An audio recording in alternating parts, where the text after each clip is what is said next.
Recording in progress.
Welcome to our meeting this evening. This is kind of an exciting time. We're doing it, back in open, where everybody can come in and be with us, but it's also being done live stream. So this is first time that we've had both going on, and we have Scott Clark to really thank for this effort. I'm going to go ahead and call our meeting, our June the 7th, 2021, regular town board meeting to order. At this time, I'll call on our Commissioner Smith to lead us in our invocation, and Captain Brett Walsh to lead us in our pledge. All stand. Let's pray together. Heavenly Father, Lord, thank you for the opportunity to be here tonight. Father, we thank you for the good things that are beginning to open up in our community. Lord, we look forward to being able to gather together with citizens and folks who live in and around Fuquay-Varina for some of the fun events that we have in our town. Lord, we look forward tonight to having a meeting to discuss business that will hopefully help our town continue to grow, help our town continue to provide the services that we need to provide. So Lord, we pray that tonight you'll give us wisdom as we debate issues and discuss issues and try to determine which is the best way to go. And Lord, I pray at the end of the evening that everything that is said here tonight will be pleasing in your sight. We ask these things in Jesus' name. Amen.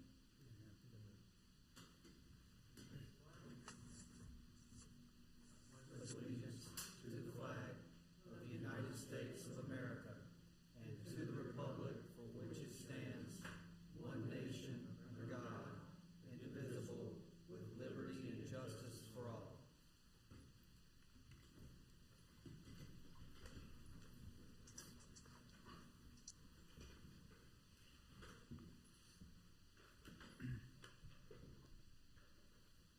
Kind of wait just a minute. Commissioner Gardner has just got here.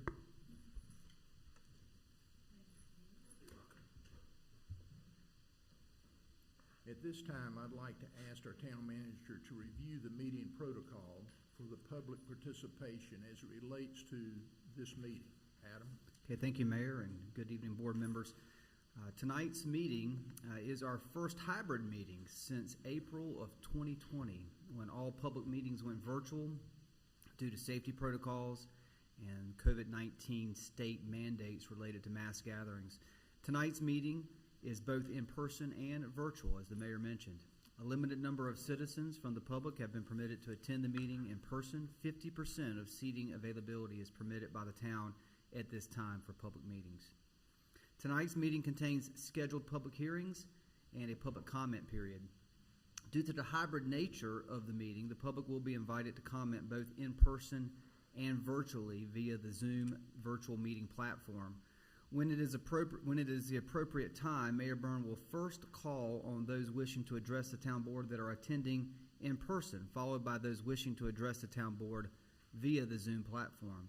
As a reminder, the time to address the town board on any matter not the subject of a scheduled public hearing is during the public comment section of the town board meeting agenda.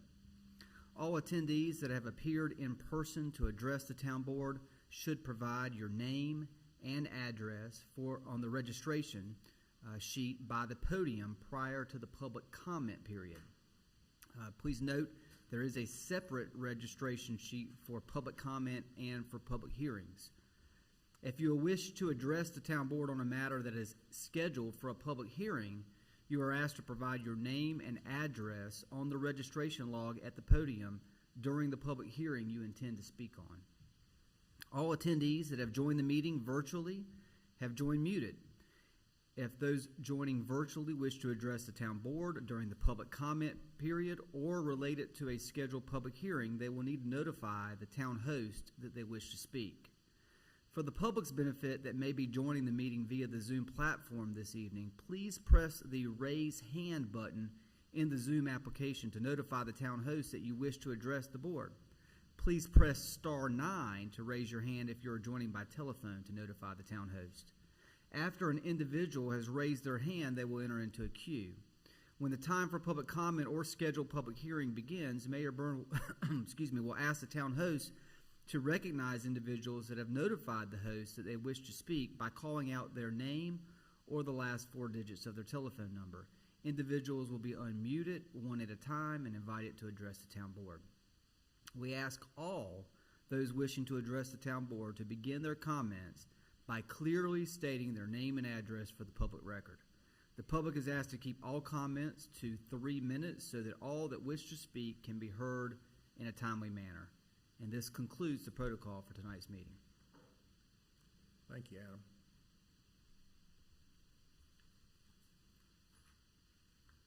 (3A) Approval of the minutes of the May 18th, 2021 regular scheduled town board meeting and the April 21st, 2001 budget workshop meeting.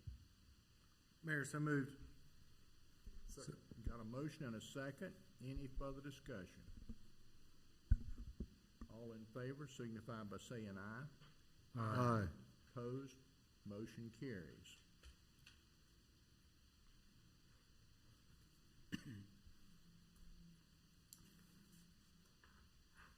No presentation scheduled for our meeting tonight. At this time, the town clerk will call on individuals that have registered to address the town board prior to the meeting. Following those who are in attendance, the IT director have virtually raised their hand by way of the Zoom app or by telephone. As a reminder, public comment is for those wishing to speak on matters that are not subject to a scheduled public hearing. Those speaking are asked to begin by clearly stating your name and address for the public record. Please limit your comments to 3 minutes in order that all who wish to speak may be heard in a timely manner. Rose? We have no names for public comment at this time. Okay. Scott, do you have anybody? No, sir. No hands are raised. Okay. We'll move right on to 6A. And actually, that one, we don't have any items that are coming from a previous meeting that were tabled. Okay, we go to 7A. All right. Public hearings. Public hearings are a time for the petitioner to present his or her request and for the public to give their input and voice their favor or opposition to the request. If you wish to speak and are physically in attendance, please step forward to the podium one at a time. Provide your name and address for the registration log at the podium. and clearly state your name and address for the public record. Following those speaking who are physically in attendance, the IT director will call on individuals that have virtually raised their hand by way of the Zoom app or by telephone. Those wishing to address the town board will be unmuted one at a time. Those speaking are asked to begin by stating your name and address for the public record. We ask that all those addressing the board to please limit your comments to 3 minutes in order that all who wish to speak may be heard in a timely manner. Operating budget and 5-year operating capital plan. More information about this agenda item will be presented by Town Manager Mitchell. Thank you, Mayor. Good evening, board members. The purpose of this agenda item is to consider adoption of the fiscal year 2021-2022 operating budget ordinance, fee schedule, and 5-year operating and capital plan for the town of Fuquay-Varina.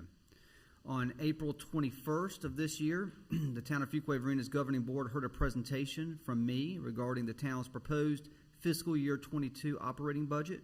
During this budget work session, I presented a balanced budget and 5-year operating and capital plan and led a discussion concerning the impacts of growth on human capital needs, facilities, and the prioritization of infrastructure projects. During the May 3rd town board meeting of this year, I formally provided an in-depth presentation of the town's proposed fiscal year 22 operating and 5-year capital plan. During this meeting, the town board stated that a public hearing would be scheduled for tonight, June 7th, and the town board meeting related to the proposed fiscal year 22 operating budget and 5-year capital plan. For consideration along with this agenda abstract is the fiscal year 22 proposed operating budget, which includes my budget message, the budget ordinance, the fee schedule, the line item budget by department and fund, and the proposed fiscal year 2021 to 2022 budget presentation as was formally presented at the May 3rd town board meeting. Additionally provided are the 5-year operating and capital plans, which were also formally reviewed during the May 3rd town board meeting. I'm recommending that the town board conduct a public hearing this evening, and if it is the pleasure of the town board, adopt the fiscal year 2021-2022 operating budget to include the budget ordinance, fee schedule, and 5-year operating and capital plan as presented and recommended. The town board is required by statute to adopt a balanced budget by June 30th of this year. As a fiscal note, the proposed fiscal year 21-22 operating budget totals nearly $63.4 million in all town funds. The recommended budget proposes a tax rate of 39.5 cents for every $100 in value, which is our current tax rate. The proposed budget does not include a tax increase or an increase in water and sewer rates. Additionally, the proposed budget recommends the addition of an esports fee, and all other fees remain the same as previously adopted by the board. The fee schedule proposed for adoption also reflects the revised irrigation meter fees recently amended on May 18th of this year, since the presentation that I made at May 3rd on the recommended budget. The 5-year operating and capital plan is also balanced. The plan calls for a possible 3-cent tax increase in fiscal year 23, I emphasize possible, to offset expenses related to the construction, personnel, and outfitting of a 4th fire station, a possible 2.5-cent tax rate increase in fiscal year 24 to offset the costs associated with a new community center and active adult senior center, and a possible 3-cent property tax rate increase in fiscal year 25 to offset expenses related to the construction, personnel, and outfitting of a 5th fire station. The town's operating and capital plan further includes the addition of personnel, capital equipment, and capital projects to match the pace of growth and is consistent with the direction set by the town board at our strategic planning retreat. The 5-year plan also takes into consideration project recommendations from several town master plans and studies. And additionally, the 5-year plan reflects the need for a water and sewer base rate increase in fiscal year 24 and a volumetric rate increase phased in over 3 years from fiscal year 23 through 25 to offset various preferred growth area infrastructure projects and anticipated price rate increases set by wholesale water suppliers. And as the town board knows, that too is subject to change as we continue to evaluate our long-term water and sewer capital needs. The recommendation this evening, after I make a brief presentation of a few slides, is to conduct a public hearing, followed by a motion to adopt the fiscal year 2021-22 operating budget to include the budget ordinance, fee schedule, and 5-year operating and capital plan as presented and recommended. So I have a few slides to review, as is customary with the town board during this budget presentation prior to the public hearing, and then I'm happy to answer any questions that the town board might have either before or after the public hearing. And so if you'll draw your attention to the screens in front of you and the screens on the wall. This is an abbreviated version of our previous budget presentations. I won't go into the 60-plus slides that you've already seen on multiple occasions. This is about 8 or 9 slides. So this is the fiscal year 22 budget presentation and fiscal year 22 through 26 5-year operating and capital plan. Just to provide some metrics for your reminder and just review, this is a chart that reflects our 10-year fund balance history. This is general fund balance, and a portion of this is, of course, unassigned fund balance available for use. And as you can see, the trend here since 2011 has been that we have been able to grow or add value to this fund balance. In 2018, we saw a slight reduction, and that was planned, where we drew down on some of our fund balance to carry out capital improvements. But as you can see over time, we've been able to grow this, for multiple reasons. One is in the event of an unforeseen circumstance where we may have to draw from these funds to continue operating at the town. They are there for us to draw on. And B, we have identified in our 5-year plan the utilization of these funds for various capital projects and improvements. Not all of them, but for some of these funds. This next chart is a pie chart that reflects the breakdown by percentage of general fund revenues. So 39% of our revenues come from ad valorem taxes, property taxes. 15% of our revenue comes from sales tax. So over 50% of the revenue generated in the general fund is from those two tax revenue streams. 6% comes from sales and service, and then you can see the breakdown for the remaining percentage. Of course, a big chunk this year is 11%. This is loan proceeds for the capital improvement projects for fire department. That you wouldn't expect to see every year, but you do see it this year because of the timing of our fire station capital improvement projects. And you can see 9% is fund balance appropriation. To give the board and the public some sort of history on the property tax rate, this is a 10-year tax rate history. You can see in 2012 through 2016, the town maintained its property tax rate at 38.5 cents. That increased in 2017 after a tax reevaluation year to just over 43 cents, 43.25 cents. And in 2021, another tax reevaluation year, we were able to bring that back down to 39.5 cents.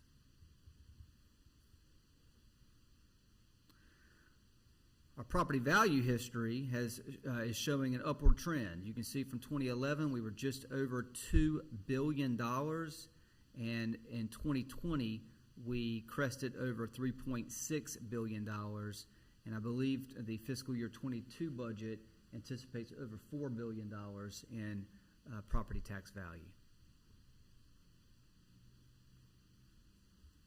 As a percentage of general fund expenses, here's another pie chart reflecting or demonstrating the breakdown. You can see 15% of our general fund expenses goes to law enforcement, and 13% goes to fire service. So roughly 28% of our budget goes to public safety. That coupled with 11% for capital projects towards our fire department capital improvements, and 10% for parks, recreation, and cultural resources. These make up the lion's share of expenses within our departments. And you can see how the other departments throughout the general fund are broken down. To put it in a different way, for every $100 that the town receives, $28 goes towards public safety, $13 goes towards arts and recreation, $11 is transferred to capital projects. $9 is attributed to development services. $8 to internal services. $7 to debt reserves. $6 to debt service. $3 to economic and community development, and $3 to general government.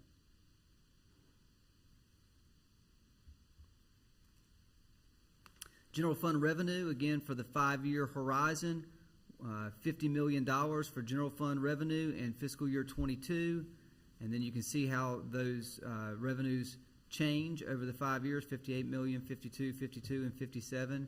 And here in the blue, you can see where revenue is coming online from various proposed or potentially expected tax rate increases for Fire Station number 4, Fire Station number 5, Community Center, and Active Adult Senior Center.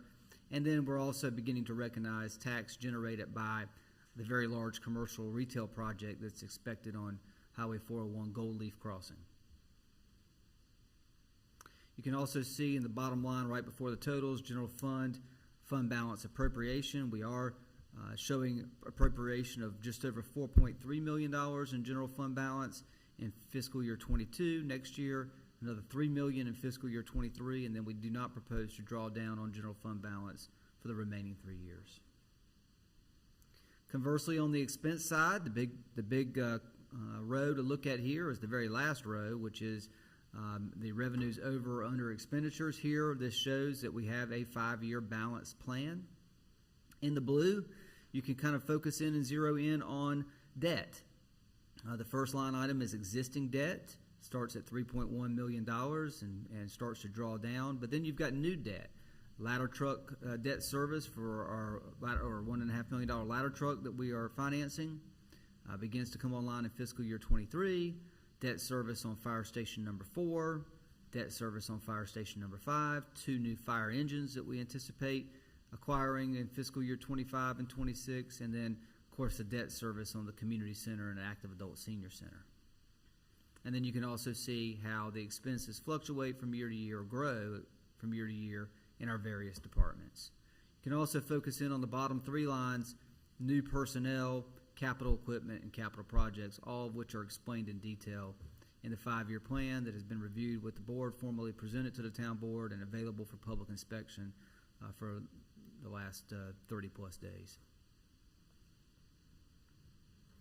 On the enterprise fund, we have a very similar sheet here that reflects how the revenues and expenditures are anticipated over the 5-year horizon. Fiscal year 22, a total of almost $9 million in revenue, and you can see how that fluctuates.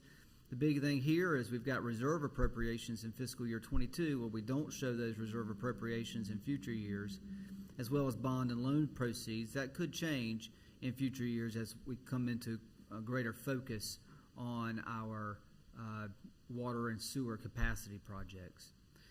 You can also see in blue where we anticipate revenue coming in from rate increases related to water sales and sewer sales, not next year, but in future years.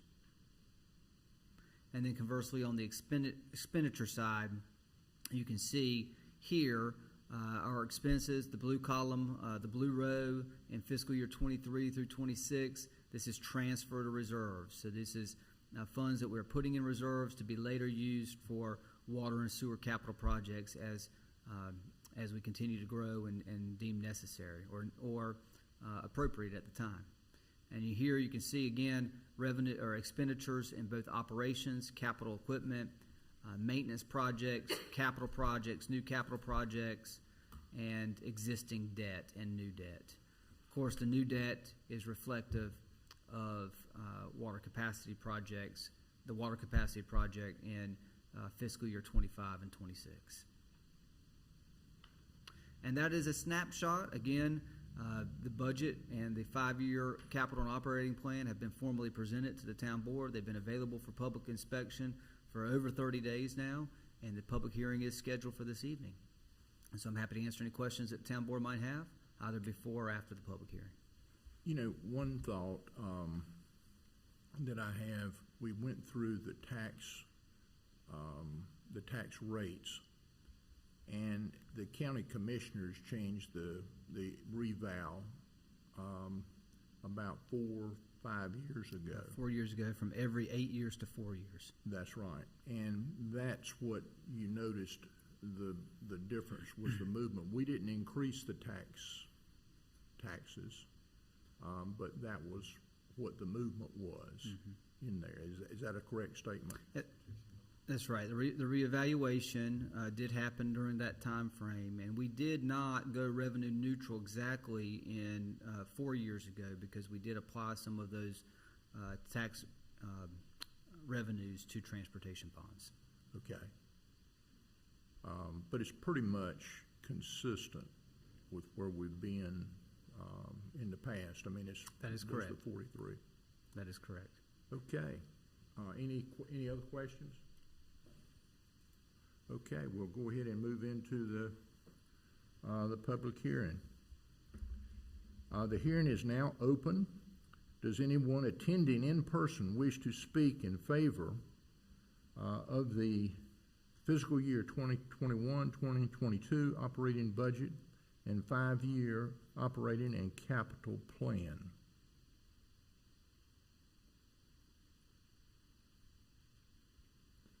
Does anyone attending in person wish to speak in opposition to the 2021 and 2022 operating budget and 5-year operating and capital plan?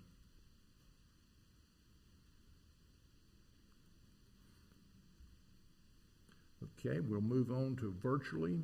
Does anyone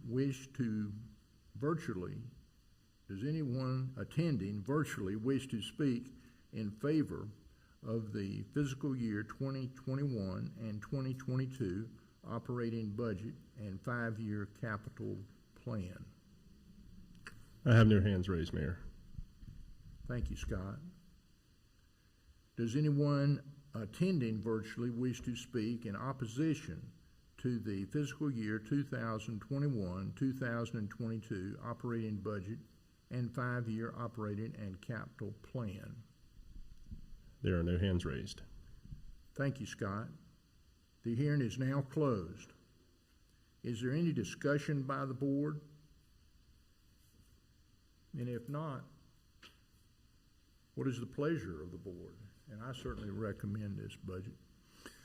Mayor, we've worked hard on this budget, from town board retreat to multiple budget workshops to a budget presentation that was advertised to the public approximately a month ago, to this public hearing tonight, which we've had a lot of feedback and involvement for this. And I think that's what shows tonight. No necessary new comments, because all the hard work that's been put into this budget. There are multiple growth areas and quality of life areas that are being addressed in here. We are also working on increasing in a positive way our police and fire ratios, which is going to keep our insurance costs down. We're looking to put 2 bonds that are on the agenda later tonight and part of this plan in this budget right now. One, and those 2 address 2 of the number 1 important concerns that I hear, is transportation related traffic issues and also quality of life amenities. And so I think that goes a long ways, and I think showing being that there's no new comments made tonight, to me, I feel very good about this budget, and I think it's showing all the hard work. I appreciate what management has done. I appreciate what all staff has done and all department heads have done in regards to working on this budget. Mayor, make a motion to approve as recommended. Second. Got a motion and a second. Now, do we have any additional discussion? You know, one of the comments that I would make, and it's along the lines that our Mayor Pro Tem was talking, we have a fire department that has a number 2 rating. And this big expenditure is to keep us moving forward and having good ratings so we can keep our insurance rates very low. How long have we had a number 2 rating, Chief? 4 years. That's a pretty big deal, in our state to have a number 2 rating. And I appreciate all the work that the fire department has done. Our police department is one of the safest, just recently received a designation as one of the safest towns, in North Carolina and the United States. I mean, this is exceptional. And thank you, Chief. Okay, we got a motion and a second. Any further discussion? All in favor signify by saying aye. Aye. Opposed? Motion carries. Good job, Adam and team, everyone here, and board. Our board started this out at our retreat and really did a great job with it all the way through. And you're to be certainly recognized, as well as the directors and all of our staff, especially our finance folks. Okay, let's move on here. We're at 7B. Yes, sir. Okay. Town Code Amendment, Town of Fuquay-Varina, North Carolina General Statute, Chapter 160D-CTA 2021-02. More information about this agenda item will be presented by Town Manager Mitchell. Thank you, Mayor. So the purpose of this agenda item is to consider a proposed text amendment to the town's Code of Ordinances, Part 9, Land Development Ordinance, Chapter 160D, that brings the Land Development Ordinance into compliance with the recent updates to the North Carolina General Statutes. Town staff and the community have gained significant experience using the Land Development Ordinance since its adoption in December of 2016. Chapter 160D is an overhaul of the North Carolina General Statutes, Development Statutes, which guide the town's Land Development Ordinance. Previously, the Town of Fuquay-Varina Land Development Ordinance and related land use planning regulations were subject to North Carolina General Statute 160A, as were all cities and towns in North Carolina. Similarly, counties were subject to Chapter 153. The Chapter 160D overhaul seeks to combine the two chapters into one cohesive chapter that would govern cities, towns, and counties alike to streamline and make the general statutes more user-friendly.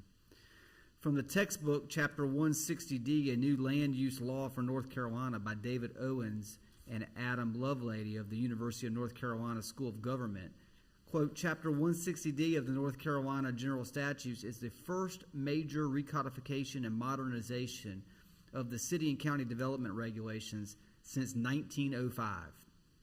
The endeavor was initiated by the Zoning and Land Use section of the North Carolina Bar. Endeavor was by the North Carolina Bar Association in 2013 and emanated from the section's rewrite of the City and County Board of Adjustment statute earlier that year. From 2013 to 2019, through the tireless dedication of North Carolina representatives, lawyers, planners, zoning officials, and the public, the bill was developed and signed into law in July of 2019. The earliest approved forms of Chapter 160D gave a jurisdictional compliance deadline of January 1 of this year.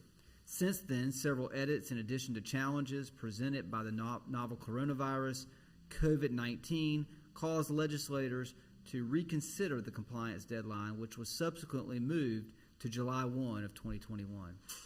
Once Chapter 160D was passed, the Town of Fuquay-Varina Planning Department began the laborious process of updating the town's LDO. Not only was the Land Development Ordinance effective, but all town codes, documents, manuals, specifications, permits, bylaws, and guides had to be updated to ensure compliance and appropriateness. Since January of this year, all documents mentioned above have been updated, and the final consideration remaining is Part 9, the Land Development Ordinance. Changes included in this text amendment bring the Land Development Ordinance into full statutory compliance and do not propose any changes other than those required by Chapter 160D as an update.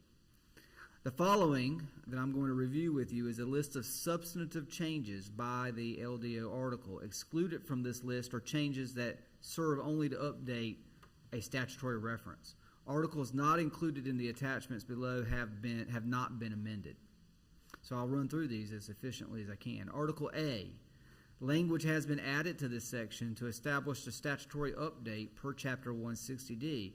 It states that Chapter 160A is hereby repealed and any references to it have been replaced with the applicable reference in Chapter 160D. Article C, language identifying, quote, public hearings, end quote, or more specifically as now legislative hearings or evidentiary hearings. And that begins in this article. Throughout the LDO, wherever a public hearing is indicated as required, it has been amended to identify whether the public hearing is legislative or evidentiary, which is also known as quasi-judicial, in nature to clarify the procedural expectation. Article J, language has been removed that required a copy of the land development ordinance to be filed with the Wake County Register of Deeds. This statute is no longer applicable. Additional types of exempt plats as defined by the North Carolina statutes have been added to this article, including cemetery lots, lots subdivided in accordance with a will, and a specific circumstance regarding single ownership lots with no right-of-way dedication. Language has been added which outlines types of minor subdivisions that may be considered for expedited review.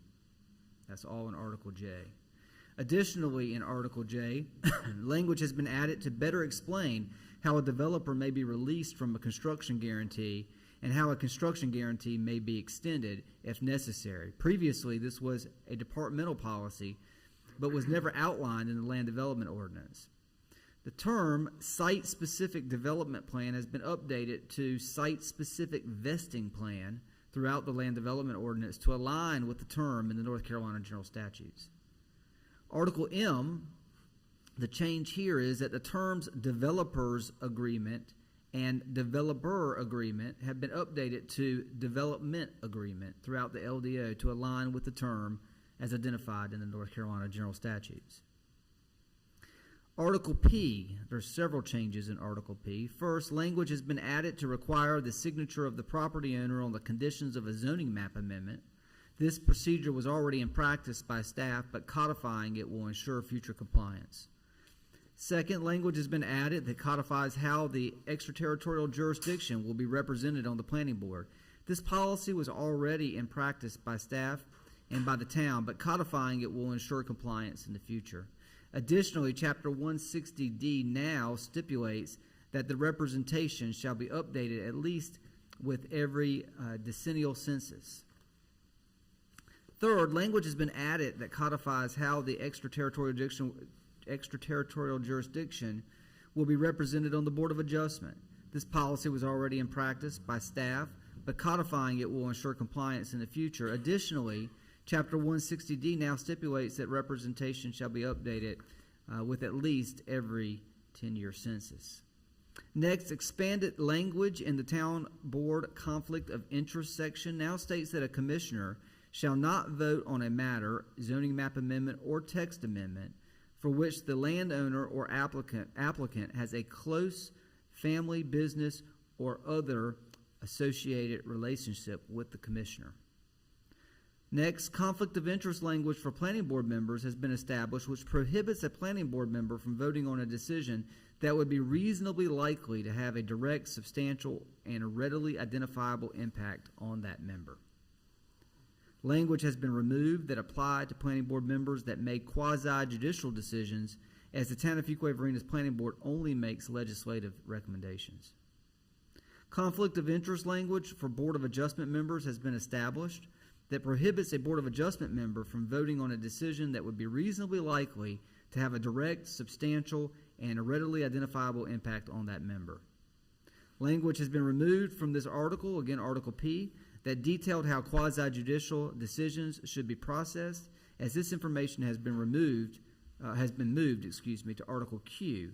This effort consolidates and simplifies the evidentiary hearing process into one section rather than multiple sections. Additionally, in Article P, language has been added that consent shall be received from both the property owner and the applicant for any conditions added by the Board of Adjustment to special use permits.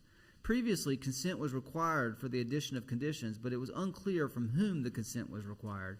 It has been the policy of staff to receive consent from both parties, but this codification will ensure future compliance.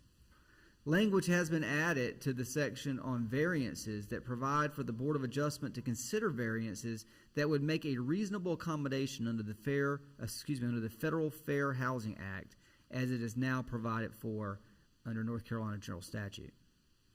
Language has also been added to Article P, outlining the terms under which the Board of Adjustment may consider an extension of a special use permit or variance. Previously, there was little guidance for the Board of Adjustment to base this decision on. All right, moving on from Article P now to Article Q.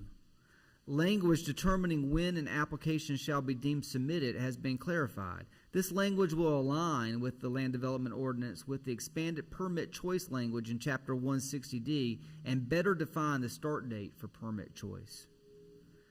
Additionally, this section that outlines public hearings has been rewritten to identify the procedures for both legislative and evidentiary hearings separately. Previously, this section attempted to combine elements from both types of public hearings into one section, which led to user confusion. Now that public hearings are required to be identified as legislative or evidentiary, the section has been updated to reflect the differences for both. Items for which the procedure is the same for both legislative and evidentiary hearings has not been amended. The language requiring a first reading for legislative hearings has been removed from this article. If requested, a first reading may still be performed, but the requirement for a supermajority vote has been removed from the statutes.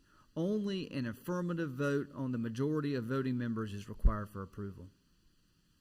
Language prohibiting third-party downzonings has been added to this article. Downzonings initiated by the town or landowner may still be permitted under this statute. The term downzoning has been added as a definition in Article S. Language clarifying who may initiate a text amendment has been added. Previously, the language was overly restrictive, according to North Carolina General Statute 160D.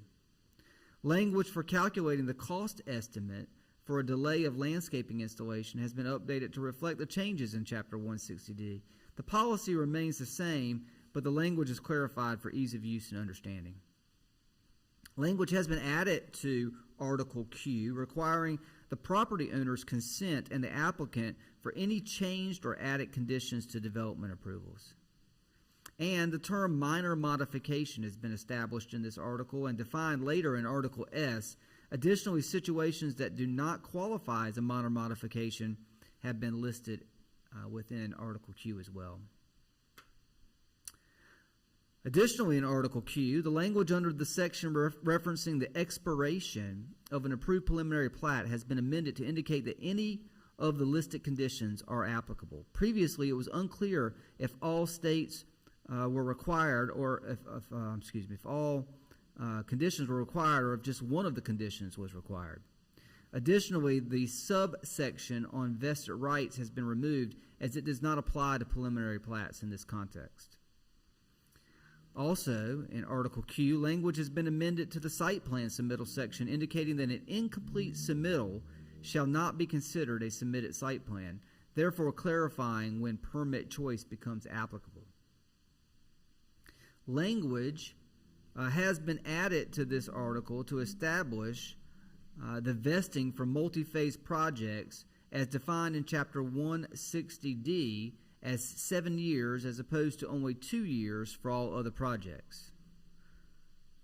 Language has been added providing guidance when an approved plan qualifies for vesting, a point at which the project is deemed substantially commenced.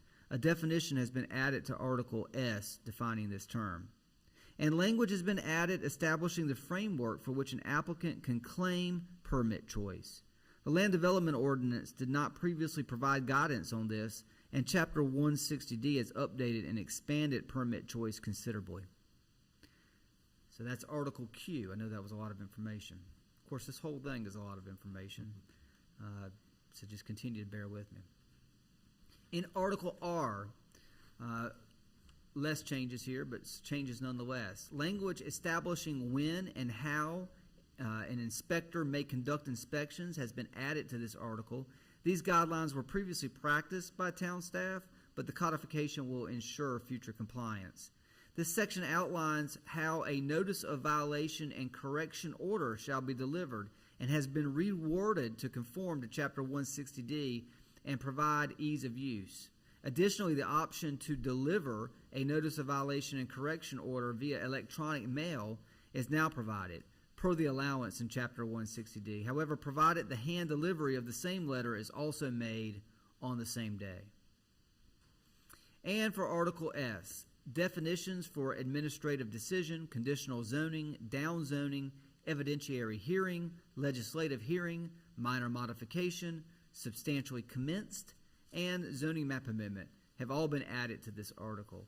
These terms were all previously used by town staff, but defining them in the land development ordinance serves to broaden compliance and user friendliness. And the terms building, dwelling, and dwelling unit have been amended to conform with North Carolina general statutes as well. So I know that was a lot, and if you saw in the attachment on the LDO, the 800-plus page LDO, there was a lot of redlining and a lot of red underlining for the changes.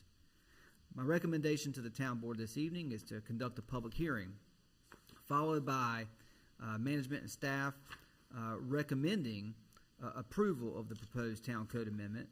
It is reasonable and in the public's best interest, and it improves upon the land development ordinance's intent to modernize, provide sustainability, and allows for ease of use and enforcement, specifically concerning the town's current standards. Management and staff are making this recommendation, and it has also been reviewed and approved by our town attorney, and the entire revised land development ordinance has undergone a code scan by the UNC School of Government for compliance with the revised North Carolina general statute. Additionally, at the May 17th regular meeting, the planning board voted unanimously to recommend approval. So again, the recommendation this evening is to conduct a public hearing, followed by the motion to approve CTA 2021-02, Chapter 160D, an amendment to the Town Code of Ordinances, Part 9 Land Development Ordinance, as presented and recommended by town management and staff. The text amendment improves upon the Land Development Ordinance and is reasonable in the best interest of the public for the reasons identified by management and staff.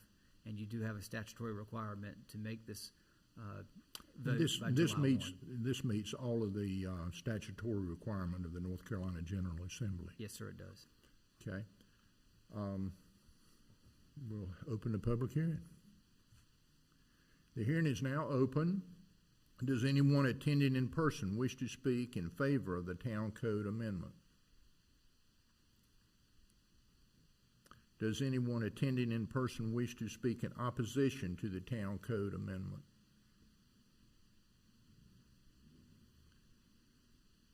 Does anyone attending virtually wish to speak in favor of the Town Code Amendment? There are no hands raised, Mayor. Thank you, Scott. Does anyone attending virtually wish to speak in opposition to the Town Code Amendment? Again, there are no hands raised. Thank you, Scott. The hearing is now closed. Is there any discussion by the board? And if not, what is the pleasure? I certainly recommend this as well. Manager. May I just have, Yes, sir. I just had a question. In Article Q or Section Q, there was language about initiating a text amendment that prior to was more restrictive. Can you talk about what that process is, or how it's changed? And let me try to pull up that that language here. It was in Section Q. Yes. I didn't.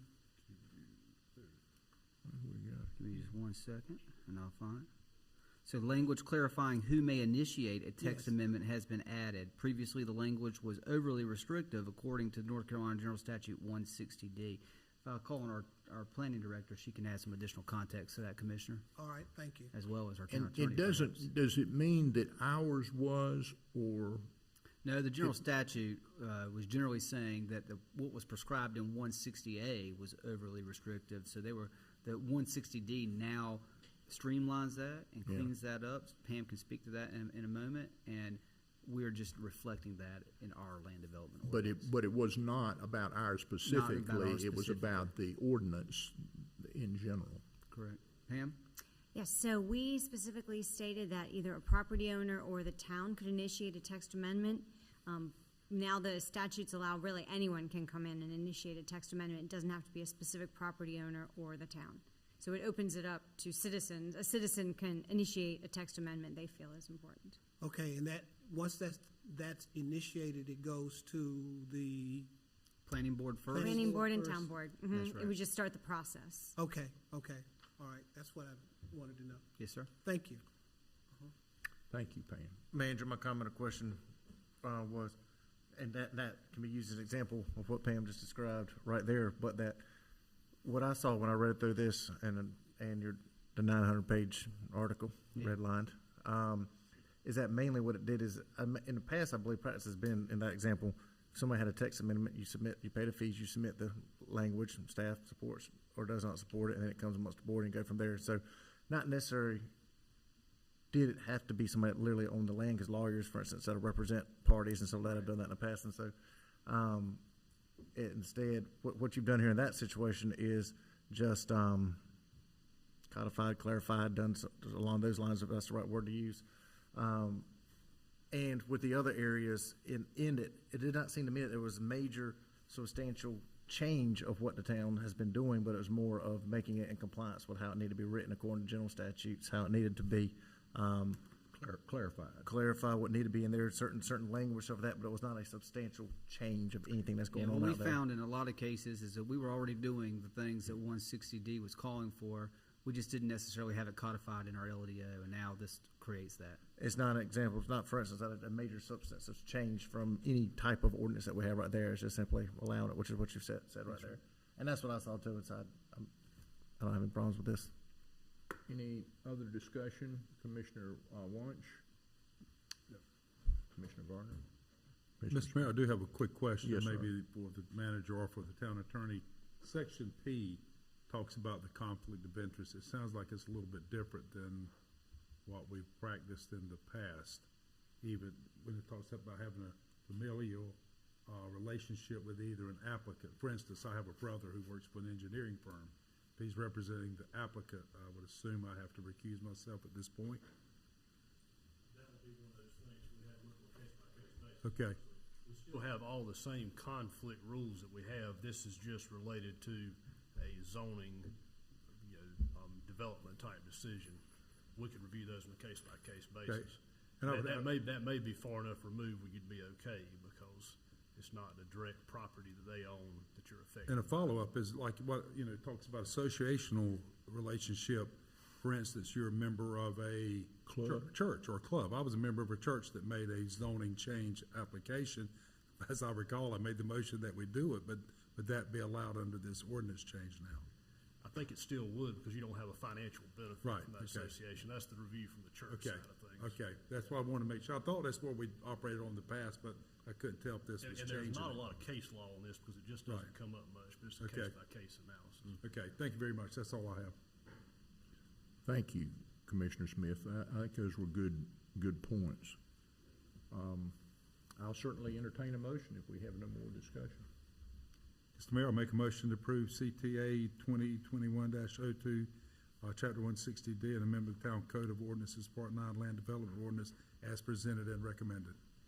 Second. Got a motion and a second. Any further discussion? All in favor signify by saying aye. Aye. Opposed? Motion carries. We move to 7C, public hearings, voluntary annexation petition, Richer and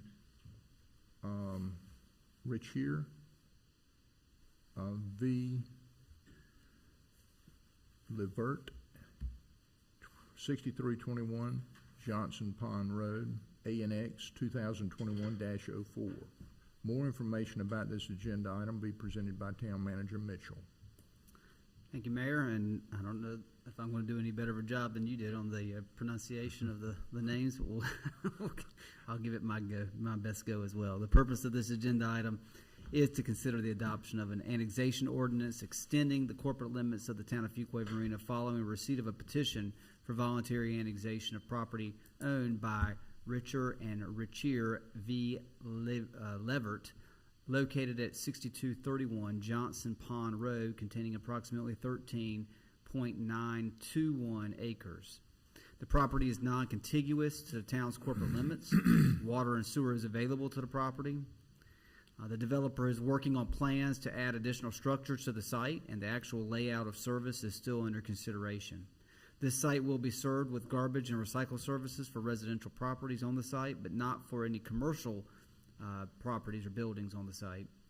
A fire flow test was conducted in June of 2019 by the engineering firm Withers and Ravenel, resulting in adequate fire flow of 2,500 gallons per minute.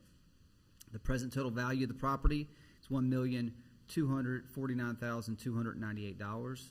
The recommendation this evening is to conduct a public hearing, followed by a motion to adopt the annexation ordinance to extend the corporate limits of the town of Fuquay-Varina to include property owned by Richer and Richier v. Levert, annexation petition 2021-04, as presented and recommended. I'm happy to answer any questions the town board might have before or after the public hearing. I think we're good, Adam. We'll go ahead with our public hearing. The hearing is now open. Does anyone attending in person wish to speak in favor of this voluntary annexation petition? Does anyone attending in person wish to speak in opposition to this voluntary annexation petition?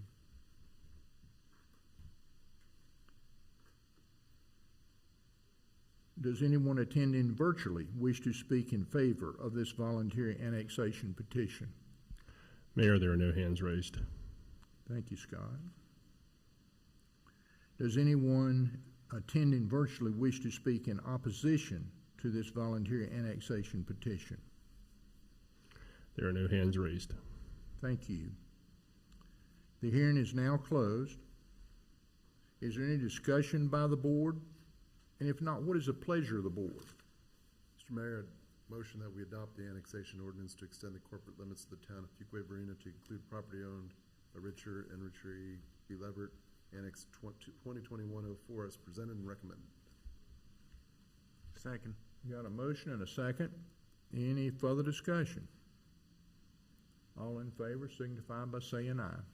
Aye. Opposed? Motion carries.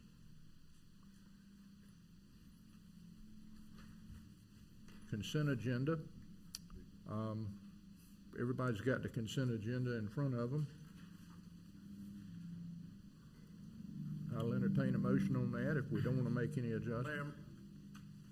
Mayor, make a motion to approve all consent agenda items as presented. Second. Got a motion and a second. Any further discussion? All in favor signify by saying aye. Aye. Opposed? Motion carries. Okay, we move right on to going down here a little bit.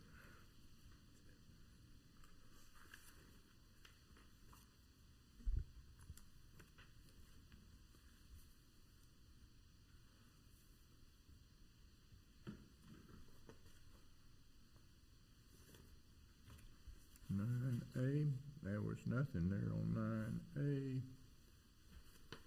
So we approved them all. Okay, we move.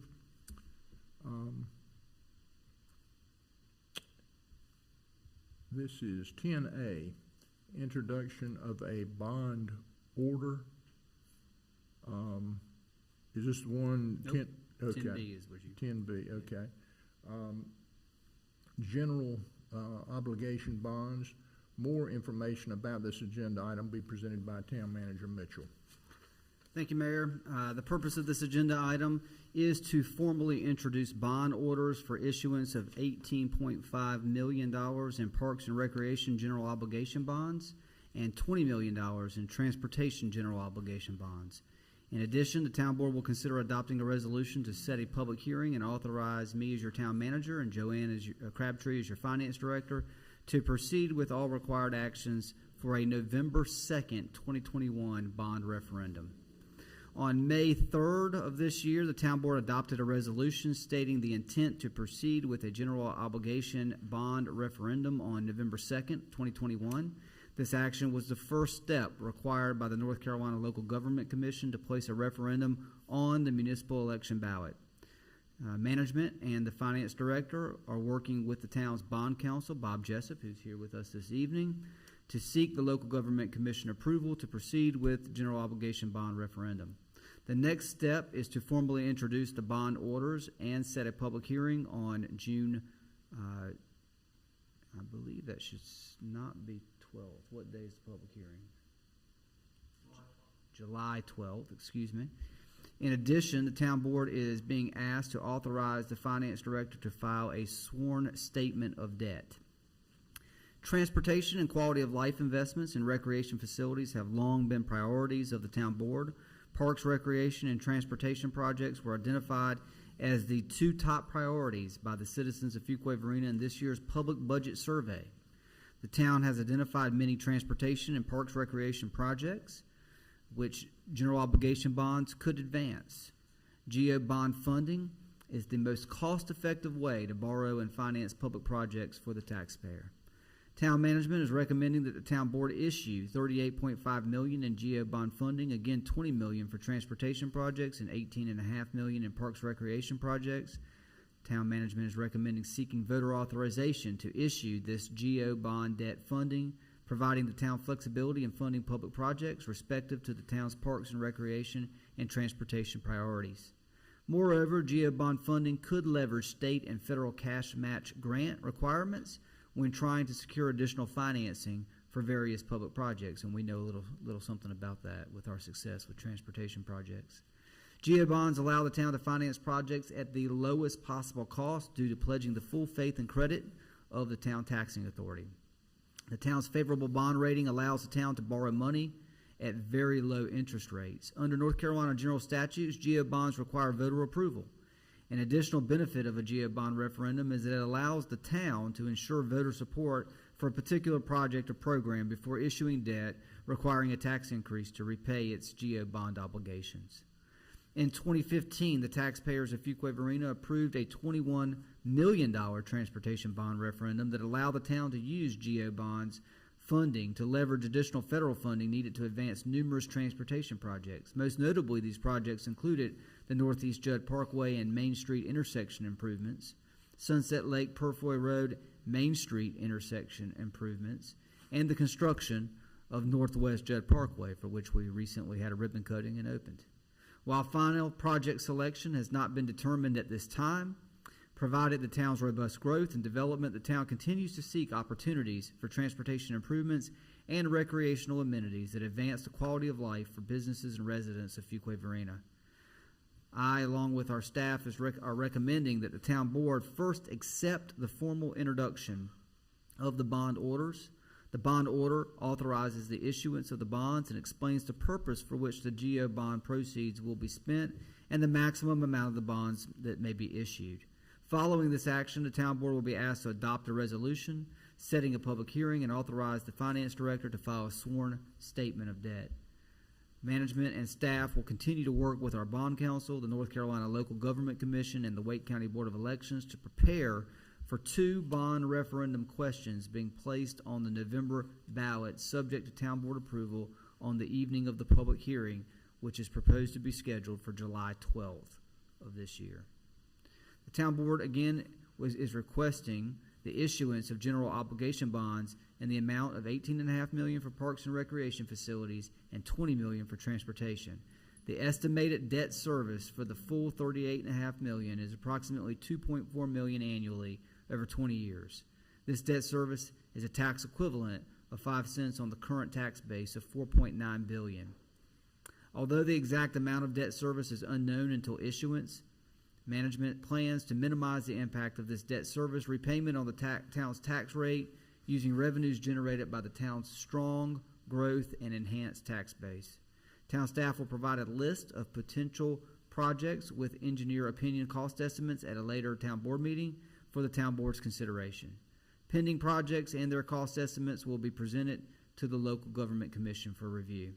The recommendation to the board this evening is by motion to adopt a resolution setting a public hearing for July 12th, 2021, accept the formal introduction of the bond orders which were included in your agenda materials, and authorize the town's finance director to file a sworn statement of debt.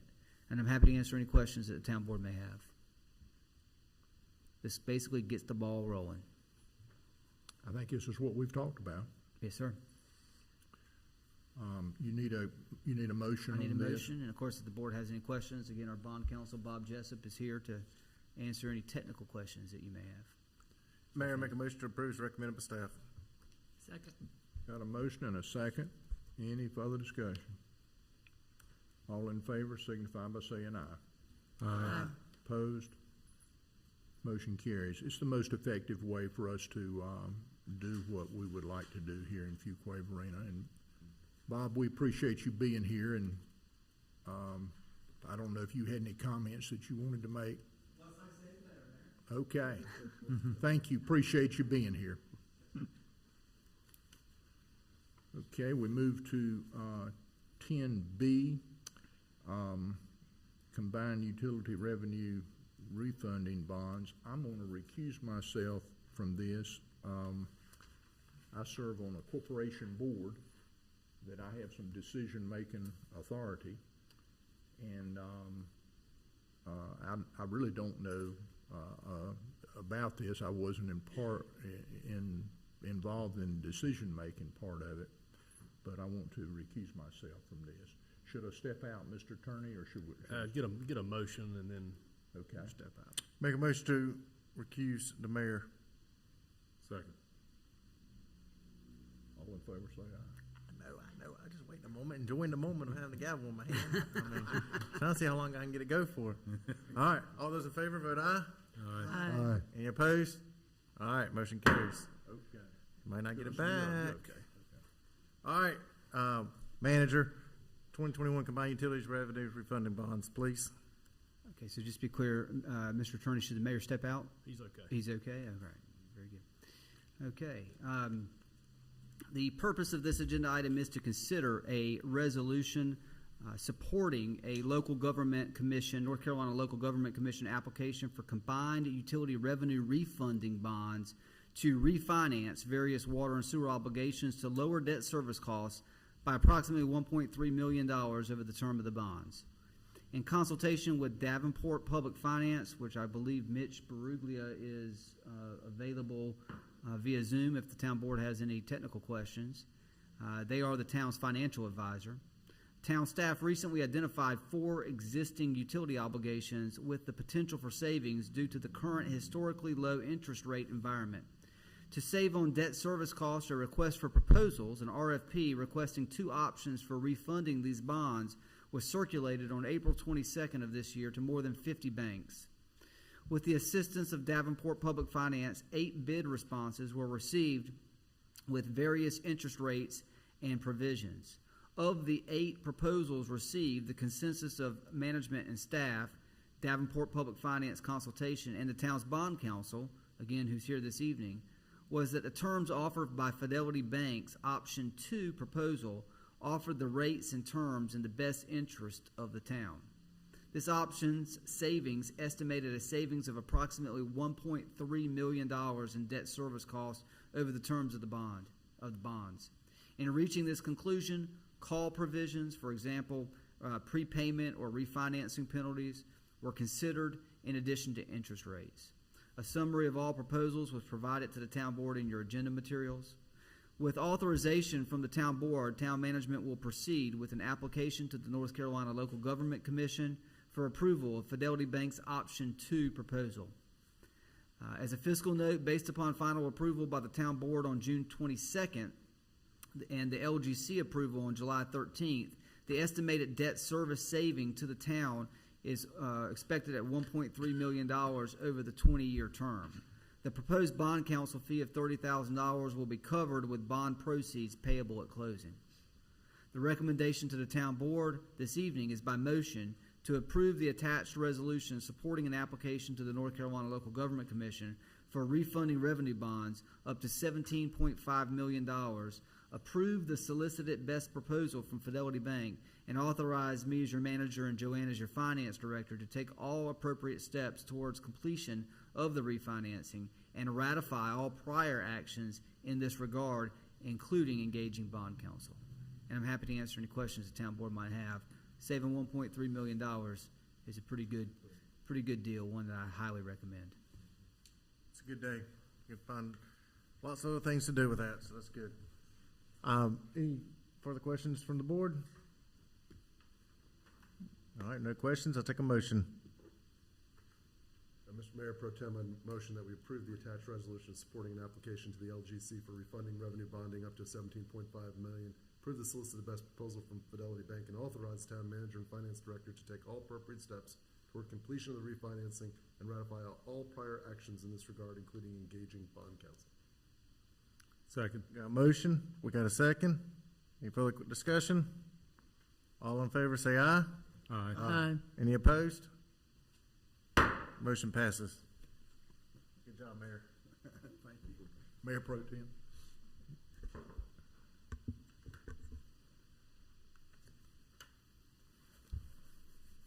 Okay, we move to 10C, Water Supply Agreement, Town of Fuquay-Varina and the City of Raleigh. More information about this agenda item be presented by Town Manager Mitchell. Thank you, Mayor. The purpose of this agenda item is to consider approval of the recommended water supply agreement between the Town of Fuquay-Varina and the City of Raleigh.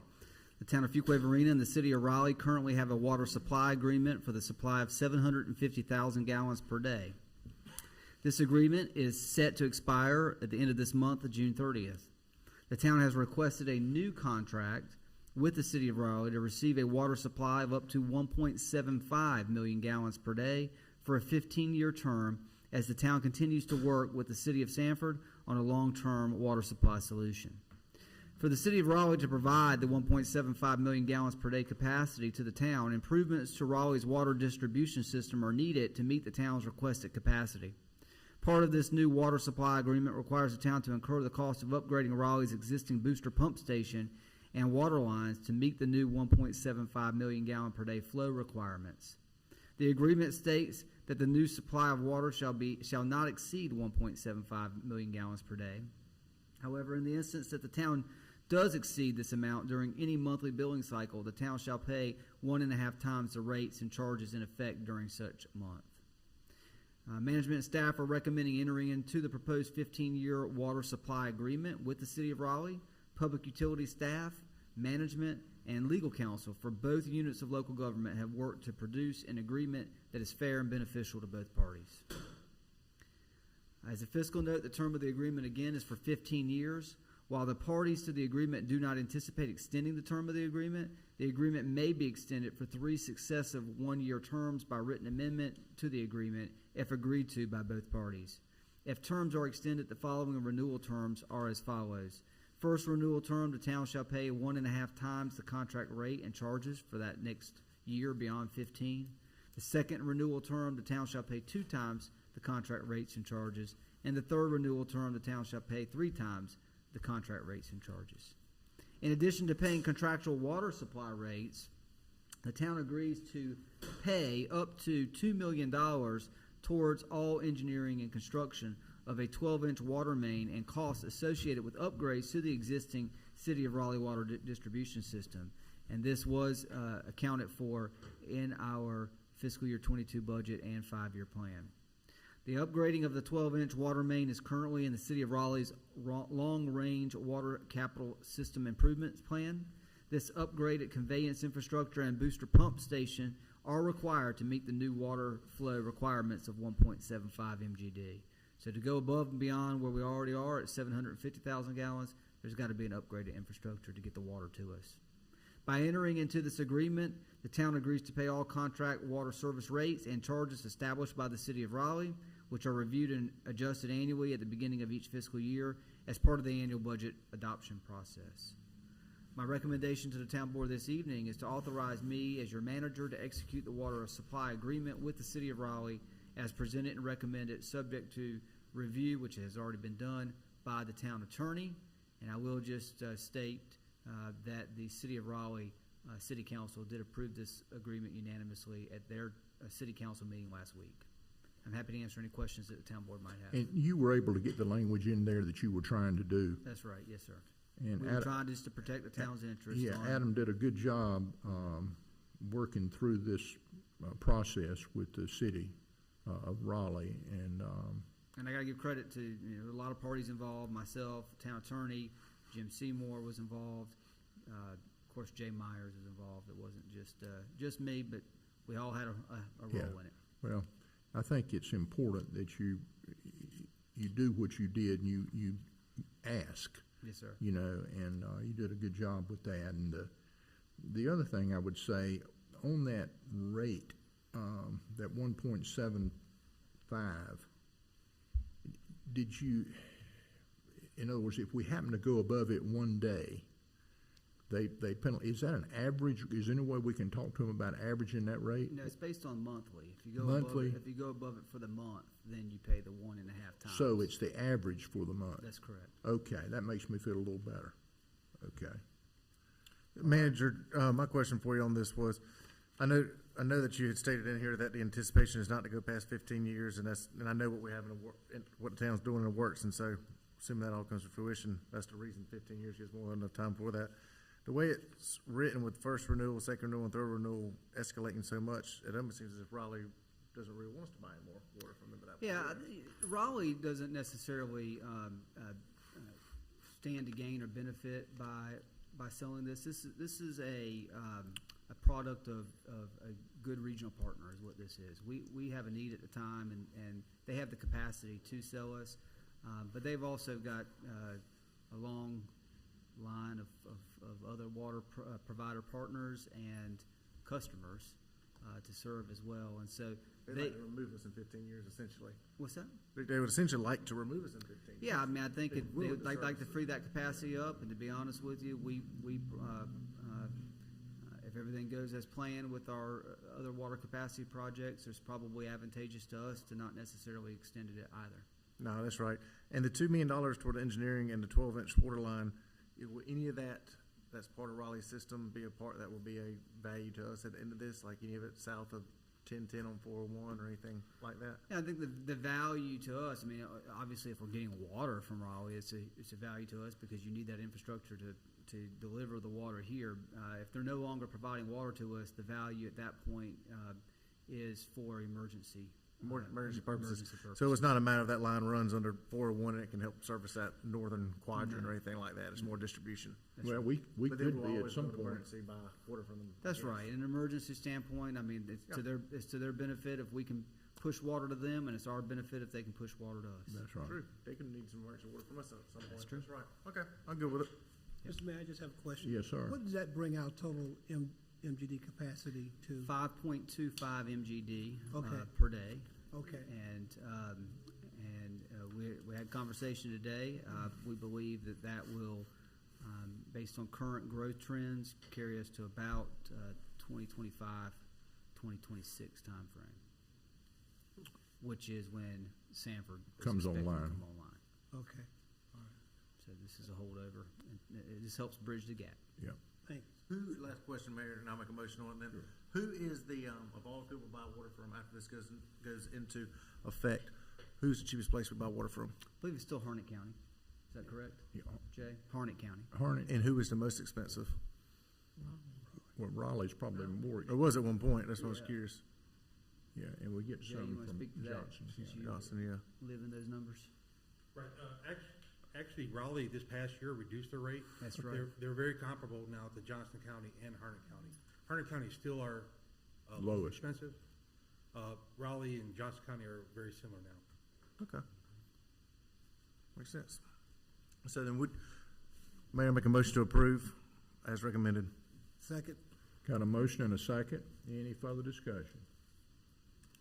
All in favor signify by saying aye. Aye. Opposed? Motion carries. One other thing that, I would mention, you might have seen it on TV, but Smithfield had a major catastrophe down there, and their water went offline, and Johnson County contacted us and didn't want us to get any more water from them. So we were kind of not scrambling, but we were looking at all of our options, and our team, Jay included, and Adam and the team came up with good solutions as quickly as they possibly could. So my point is, Fuquay-Varina is positioned pretty well from the standpoint, like our Mayor Pro Tem was saying, we get our water supply from a lot of different, or several different locations. And it helps you when you have those options out there. Redundancy is important, for sure. It really is. Now, it worked out that in a few days, all that cleared up. Yeah, Smithville was able to get their pumps back. Their pumps back in operation, and at least temporarily done. And Johnson County was able to continue to flow that water, as we are a customer to Johnson County. They were able to continue to flow that water to us. And there was a lot of good work again on Jay and our public utility staff, with good communication with our partners at Johnson County. They were very sensitive to our needs and worked very hard to try to get things back up and running for us. And I would also just say that working with the City of Raleigh and their staff, Whit Wheeler, Robert Massengale, Jim Green, their legal counsel, just very good partners to work with. They understand what regional partnership is about. We started talking to them really right away once we knew that our water supply was down from Johnson County, and so Raleigh was very very helpful to us to try to yes, sir. keep us going. Okay, we're going to move to 10D, preliminary subdivision plat, McLaurin Farm Subdivision, SUB PR 2020-07. More information about this agenda item will be presented by Town Manager Mitchell. Thank you, Mayor. The purpose of this agenda item is to consider a preliminary subdivision plat submitted by FLM Engineering called McLaurin Farm Subdivision, located at 6532 and 0 Burt Road. The submitted preliminary subdivision, McLaurin Farm, is located again on 80.95 acres in the Residential Agricultural Conditional Zoning District, RA-CZD, with a number of conditions regarding the use of the site. First, single-family detached homes are only permitted on the use of the site. Additionally, there are some site-specific standards on the subject property that were previously approved by the town board. As a reminder, development shall be limited to a maximum density of 1 dwelling unit per acre. 10% of the total parcel area will be designated as open space. Vinyl siding shall not be permitted. However, vinyl windows, decorative elements, and trim are permitted. Garage doors must have windows, decorative details, or care-style adornments. Accessory structures shall be architecturally compatible with primary detached units. Various types of homes shall be utilized throughout the subdivision. Construction traffic will only access the site through Burt Road. Tenwood Drive will be barricaded off during construction. The barricade will be removed at the time the plat is recorded, showing the connection to Tenwood Drive. In addition to what is required by the Land Development Ordinance, the developer will maintain existing trees and vegetation within a 10-foot of the parcel line adjacent to various Wake County property identification numbers and lots of the Oak Village subdivision as shown on the rezoning plat associated with the submittal. And finally, in addition to what's required by the LDO, a proposed landscape berm, minimum height of 3 feet in the valley up to 4 feet or 4.5 feet in the peaks, will be installed along the parcel boundary adjacent to Wake County property identification 063602770162 and Buckhorn Duncan Road. Berm location shown on the rezoning plat associated with the submittal was provided. The preliminary subdivision plat proposes 62 residential lots meeting the standards for a conventional subdivision development. The minimum lot size permitted is 20,000 square feet. The minimum lot size provided is 25,000 square feet, and the average lot size is 32,500 square feet. There are 25.26 acres of overall open space provided. Vehicular access to the project area is provided via connection to Burt Road and via a continuation of Tenwood Drive from the adjacent Oak Village subdivision. Burt Road is classified by the 2035 Community Transportation Plan as a 70-foot right-of-way with two lanes, a sidewalk and side path. Burt Road is currently a 60-foot right-of-way with 2 lanes. This development will be responsible for half of the future right-of-way dedication and roadway and sidewalk construction. The subdivision will also provide 4 stub roads for future connection, 3 to the north and 1 to the south, and you can see that on the screen in front of you. Required collector roads as determined on the town's community transportation plan are provided, meeting the intent of the town's requirements.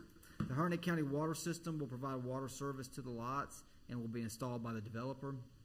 The developer acknowledges that the development meets the minimum state standards for fire flow, which is 500 gallons per minute, but does not meet the town standards and specifications of 1,000 gallons per minute. The developer accepts service as supplied. Sewer service will be provided by individual septic systems. The proposed preliminary subdivision plat meets all the town requirements, and as such, management and staff are recommending approval.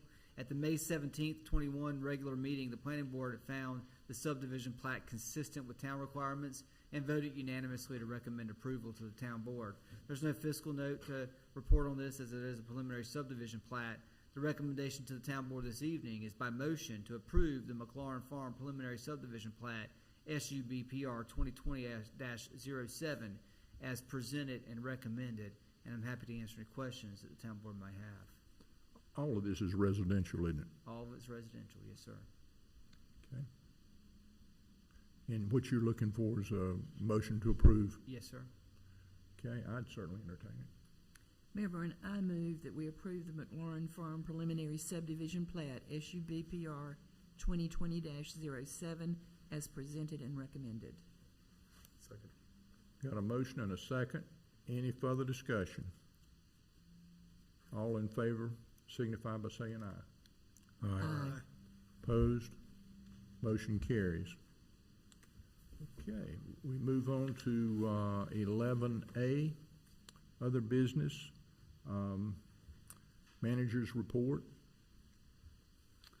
All right, thank you, Mayor. So a few things to mention to the board this evening. First, just want to give an update on our inspections department. We issued 173 single-family permits in May, so again, another strong month of development here in the town.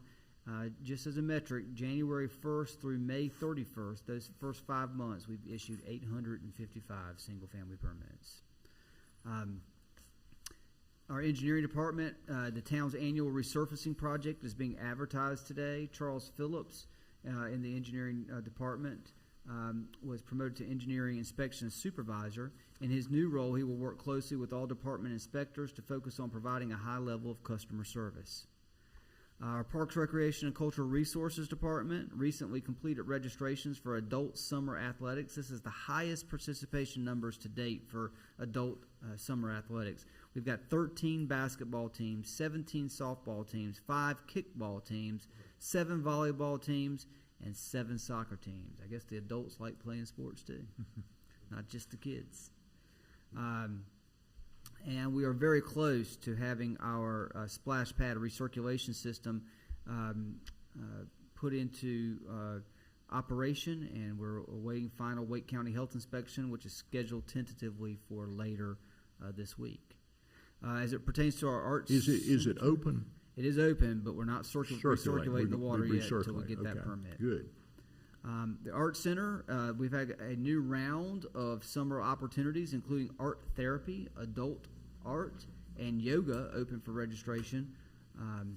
The latest presents online concert is featuring Paige King Johnson, and that's reached over 14,000 people online. The season info is scheduled to be open on the box office website for ticket purchases next Monday, so be on the lookout for what great opportunities we have there.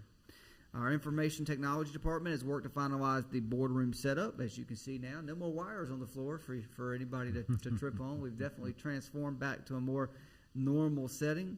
Our IT department has worked very hard to get us to where we are today for dual in-person and virtual meeting participation.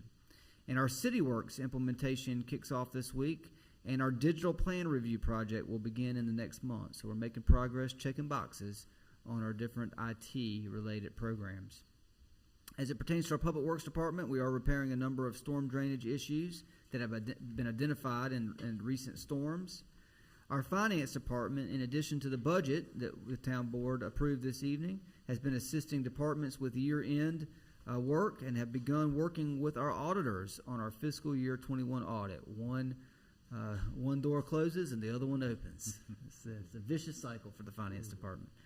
I also want to recognize our Finance Department. Just today, I received notice. I'm not even sure if Joanne is aware of this, but just today I received notice that our Finance Department received, I think for the 6th straight year, the Government Finance Officers Association Award for Excellence in Government and Financial Reporting.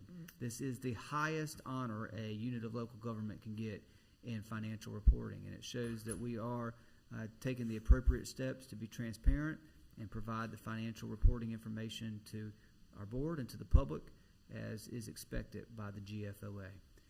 I got that notice as well, Joanne. Congratulations to you. Yep, it's a Congratulations. very good day for our Finance Department, keeping that moving forward. Additionally, Chief Malden just returned from having inspected our ladder truck that's under construction. It's looking good. It's coming along. Do we know when we expect to get that truck? They're saying 1st of November. 1st of November. So we'll have 2 ladder trucks. Well, we already have 2 ladder trucks in service, but we'll have 2 pretty new ladder trucks in service once this truck is delivered to us. But I've seen some pictures. It's looking pretty sharp, and I assume it is in person as well. All right. And then finally, I want to just mention that last week, our police chief, Chief Fonstock, served her 6th year as our police chief here in the town of Fuquay-Varina. And later this week, I'll be sending some information to the town board on accomplishments and achievements for our police department over those 6 years under her tenure. So just want to congratulate Chief on her years of service here with us. Congratulations, Chief. Congratulations. Seems like you just got here. It does seem like she just got here. All right. I did include in your agenda materials project status report on the numerous projects that we have that we're juggling and we've got in the air right now. So if you've not had a chance to look at that, please do. If you've got any questions, let me know. Coffee with a Cop comes back to Bojangles tomorrow morning from 9 to 10:30 a.m. So if you're if you're got a hankering for a cheddar bow and you want to visit with our police department, police officers, police chief, come by Bojangles tomorrow. But don't eat all the chicken supremes. I hear they're in low supply. Law enforcement torch run for the Special Olympics. We've got a T-shirt sale that we're keeping going forward here. Friday, June 11th from 6 to 11 a.m. at McDonald's. So if you want a good country ham and egg biscuit and buy a T-shirt to support Special Olympics, come by McDonald's. Mr. Kish, between 6 and 11 a.m. On Main Street on Friday, June 11th. Music on Main. This was a concert that unfortunately weather got in the way of last week. It has been rescheduled for Thursday, June 17th. Tim Cyphers is the performer, 6:30 to 8:30 p.m. at Centennial Square. So I hope everybody comes out and enjoys that. Hopefully weather will be a little bit nicer. We'll have another Coffee with a Cop at McDonald's. Get you a good hash brown and a cup of coffee on Monday, June 21st, and visit with our police department from 9 a.m. to 11 a.m. Our Independence Day celebration will be on July 3rd, Saturday. Gates open at 6 p.m. at South Park, and we're looking forward to a great fireworks show. Hopefully the weather will be nice. We'll have a clear evening. No clouds will get in the way, and we'll have a nice evening for our community. And then as a reminder, we only have one meeting in the month of July, one town board meeting. This will be on July 12th. So no meeting on July 5th, no meeting on July 20th. July 12th for the month of July, 7 p.m. And with that, Mayor, that concludes my comments to the board this evening. Okie dokie.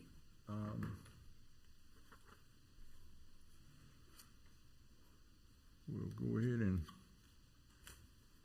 Move to our Mayor Pro Tem. You have any words of wisdom for us tonight? Just one article I wanted to highlight. I received yesterday. It came out this week recently. And 7 best cities and towns for first-time home buyers in our country. And Fuquay-Varina was ranked in the top 7. Wow. Some of these neat ones it compares against is Rapid City, South Dakota. That's a pretty big town. Savannah, Georgia, pretty cool. We're right there on the same list of 7 of us. And a real quick list, won't take me but a moment. Just a half hour's drive from Raleigh, Fuquay-Varina has a charming downtown area with dining, shopping, and drinking. Its proximity to North Carolina's Research Triangle, which encompasses research universities, North Carolina State, which is also known as the absolute best university there is, makes this an affordable and accessible home for those in the medical, research, or academic fields. Plus, there are plenty of places to visit, natural wonders to soak up, and southern foods to indulge in. Oh, that's pretty neat. That's very nice. And I what was appreciate that? you. What was it? It is the top 7 most affordable cities and towns for first-time home buyers in America. And so I know, especially the cost of housing and construction and values of homes, people may seem like they're very expensive, but we're still considered to be a affordable place relative to other places in the country. Very good. Excited about that article for everybody, for the business. Commissioner Smith. Yes, sir, I'd like to agree with the Mayor Pro Tem's assessment of North Carolina State University, and I'll continue with some comments. I just want to say kudos to our finance department, Joanne and her staff, obviously this award, but just look at what they've done in just the last few months. The budget process, refinancing this debt, getting ready for bond referendums. Excellent job by her staff, and I certainly appreciate that hard work. And also, just personally, congratulations, Chief, for your completion of 6 years. I personally appreciate the hard work you do. I know what the job's about, and you've done an excellent job. Thank you for being here with us for 6 years. Hopefully, many more. Thank you. Commissioner Harris. Mr. Mayor, on May 21st, I have a couple of good things to happen. On May 21st, I was elected to be second vice president of the North Carolina League of Municipalities. And then earlier that year, last year, 2020, I was, as a board member of the league, I was asked to co-chair the racial equity, the task force on racial equity for city leaders. And that task force completed its work in April of this year. The task force came out of conversations at the North Carolina League board meeting related to, of course, last year, a lot of the protests that centered around the death of George Floyd, which led to conversations about policing, about racial equity and fairness. And one of the things that happened as the board of directors discussed those topics, they divided into smaller groups and came up with a recommendation that the board develop a task force to look at issues around policing, around racial equity and fairness. And that board finally concluded this past April with several recommendations. In the process of developing those recommendations and the discussions, they partnered with Duke University, their Racial Equity Institute, as well as UNC Greensboro, and did data and had discussions as it relates to how we as city leaders can promote better equity as we do our jobs in relationship to services, in relationship to policing, in relationship to all that we do. The board, I won't belabor the point, but I've made these presentations to the Rotary here in Fuquay-Varina as well as the Chamber, and it was just suggested that I share briefly some of the concerns that were identified and how the task force evolved, and then some of the recommendations. And I won't take but a few minutes. And the first thing the board did was identified 5 strategies. And one of the things the board did, they took a historical overview of policies, practices impacting racial disparities in cities and towns historically. Also, they identified the impact of wealth and other racially oriented gaps in cities and towns. Also, they looked at the ways in which municipal policies and practices impact race, as well as the impact of an elected municipal official on racial equity and the impact on a city council as it relates to racial equity. Part of the conversations were very uncomfortable because it moved people out of their comfort zone, especially when you talk about issues around race and equity and equality. If you want to look at the recommendations that were concluded by the task force, which was comprised of 14 members, which included mayors and city council men and women from all over the state of North Carolina, at ages ranging from the 60s to 2021. You had some elected officials that young. The meetings were facilitated by the National League of Cities, who has also a racial equity component to it. And the gist and conclusion of the task force is that we as city leaders it would be wise for us to look at our policies and procedures that have historically excluded certain groups in our community, primarily those members of the African American community historically. And those exclusions have gone through sometimes unfair zoning laws, sometimes unfair restrictive covenants, and just those impacts alone have a tendency to shape how cities evolve. Part of the recommendation was that cities look at current zoning laws, they look at housing, as well as how we can improve policing. Part of the recommendations for the policing part, and you may have heard some conversations about this earlier, was about having an assessment of the police department. It's not saying that the police department is bad, it's not saying that the police department is not effective, but the recommendation of the task force to promote and to ensure that there is equity as it relates to it is to have an assessment done from the standpoint of providing feedback to law enforcement and police in regards to how to further promote racial equity and equality.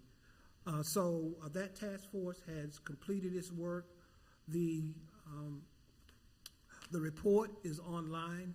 I would encourage any member of the board to look at and to read some of the recommendations, and I think that you will find it very interesting. Those members of the task force who participated, they are really going back to their communities, and they're trying to engage citizens in conversations about racial equity and equality. One of the things that, in closing, one of the things that we noticed about our discussions is that people often confused equality with equity, and equity is about being fair. It's about providing equitable services throughout our community. It's about providing equitable policing throughout our community. And those are the kinds of things that the task force is committed to. The League created a program called Direct, and the League is willing to have conversations with elected officials who would be interested in further understanding what the task force is recommending, or either will have consultants to come in and to talk to us as board members, or if we're interested at all in that. So, Mr. Mayor, thank you for allowing me the time Thank you, to do Commissioner Harris, and congratulations to you that. Thank you. on being elected that second vice president. Thank you so much. Yeah, that's something that several of us have worked hard for, and just real proud of you. That's a nice accomplishment. Well, appreciate it. Appreciate all your support. Yes, sir. Thank you. Okay. Next, we got Commissioner Wunsch. Thank you, Mr. Mayor, and congratulations to Commissioner Harris.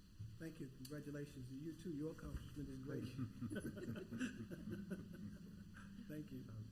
So, and I wanted to say thank you too for all the hands that went into the budget and worked on it. And another great budget, and, or I guess this is the 8th budget I've been able to be a part of, and so thank you to everyone, and congratulations, Chief, and thank you for 6 years of wonderful service, and to your department. I wanted to just share with the public why I was not at the last meeting. I take coming to meetings very seriously. I missed maybe a couple in 8 years. But on May 19th,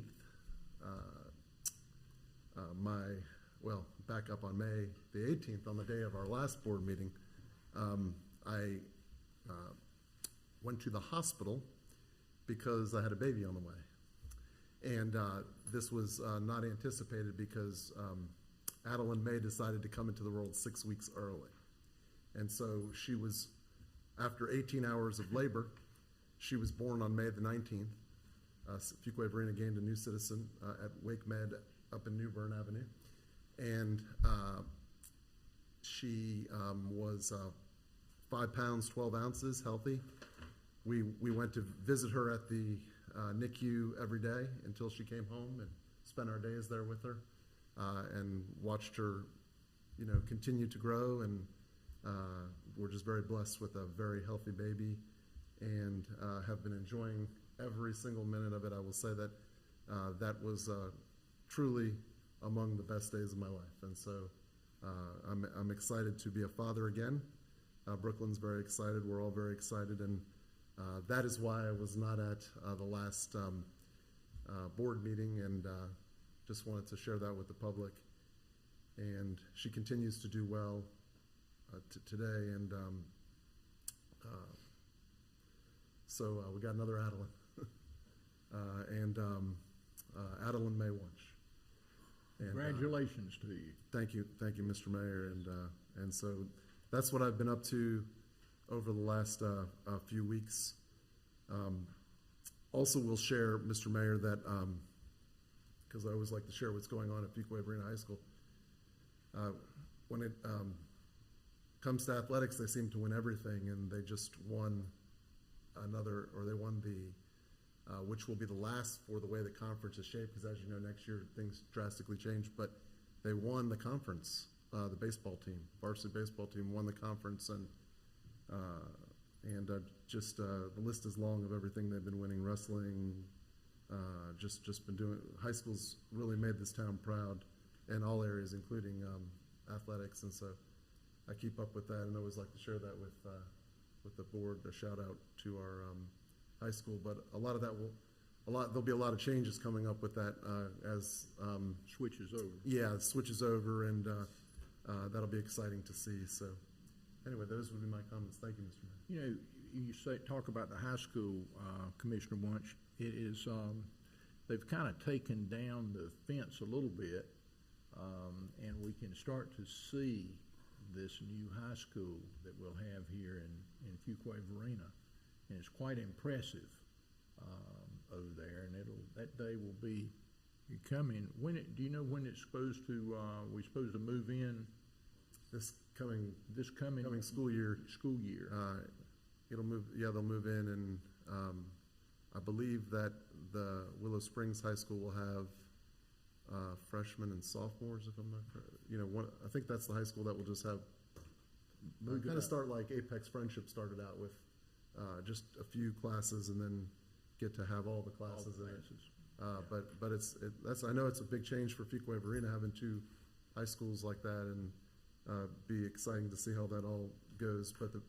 But you're right, Mr. Mayor, the building looks beautiful. Yeah, it's beautiful. That campus is just kind of coming all together. Okay, Commissioner Gardner.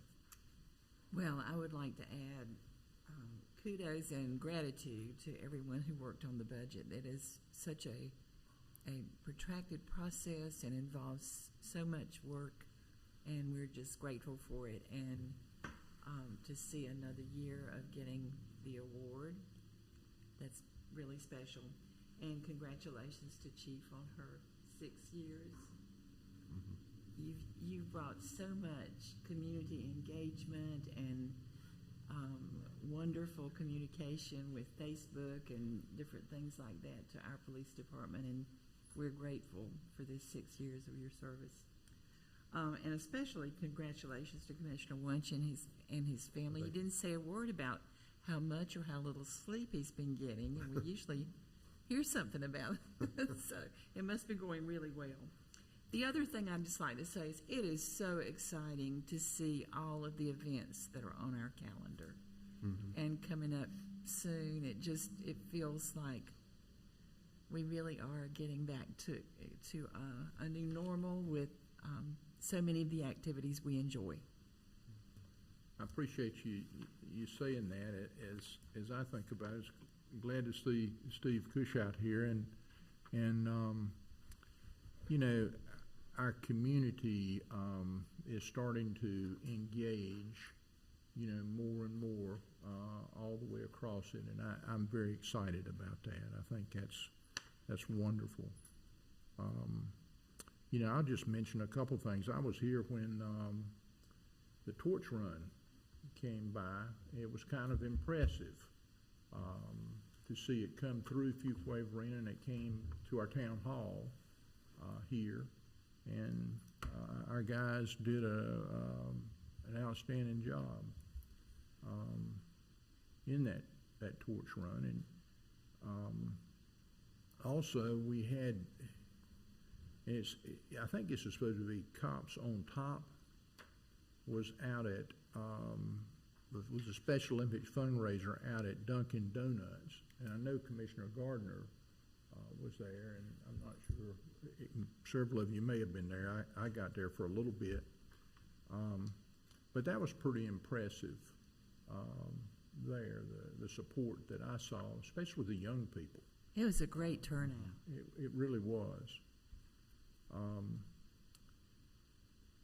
And, you know, I could hit on a bunch of this stuff here with the Mayors Associations in Campo and the Metro Mayors weekly meetings. I don't know, Adam, did you have anything else? Yes, sir. Okay. You know, there's something, Fuquay-Varina is changing and growing, and there's something going on all the time somewhere. Sir. And very, very excited about it, and appreciate the work that our assistant town managers do in staying engaged in the community and helping, you know, all of us, especially Adam. You have a closed session for us tonight. I do, yes, sir. Pursuant to North Carolina General Statute 143, 318, 11A3, attorney-client privilege, A4, economic development, A5, property. So moved. Second. Got a motion and a second. Any further discussion? All in favor signify by saying aye. Aye. Aye. Opposed? We'll take just a short break. Adam, how long do you think we'll be? In close